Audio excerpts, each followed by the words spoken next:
CPI Narayana గారు చాలా జాగ్రత్తగా తెలుగుదేశాన్ని ఇరికిస్తున్నారు, కాంగ్రెస్ పార్టీని ఇరికిస్తున్నారు. ఆంధ్ర, తెలంగాణ ఈ రెండు చోట్ల ఒక్కొక్క పార్లమెంట్ స్థానంలో పోటీ చేస్తారట.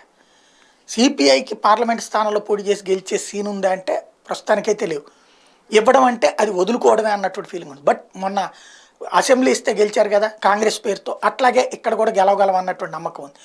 ఐఎన్డిఐఏ కూటమిలో భాగస్వామి అయినటువంటి వాళ్ళు ప్రస్తుతం అక్కడ సిపిఐ కాంగ్రెస్తో పాటుగా ఏదైతే తృణమూలు కావచ్చు, అఖిలేష్కి సంబంధించిన సమాజ్వాదీ కావచ్చు, ఆమ్ ఆద్మీ పార్టీ కావచ్చు, కమ్యూనిస్టులు కావచ్చు ఉన్నారు. వాళ్ళందరినీ వదిలేయడం వల్లే కాంగ్రెస్ పార్టీ 3 రాష్ట్రాలు ఓడిపోయింది.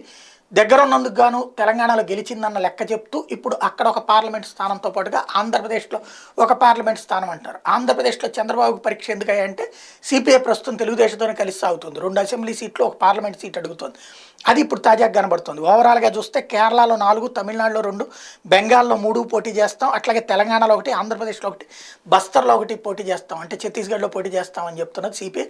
దీని ఇంపాక్ట్ అక్కడ ఇవన్నీ పక్కన పెడితే మన 2 తెలుగు రాష్ట్రాలు, అక్కడ రేవంత్కి, ఇక్కడ బాబుకి, గురు శిష్యులు ఇద్దరికి పరీక్ష పెడుతున్నారు నారాయణ.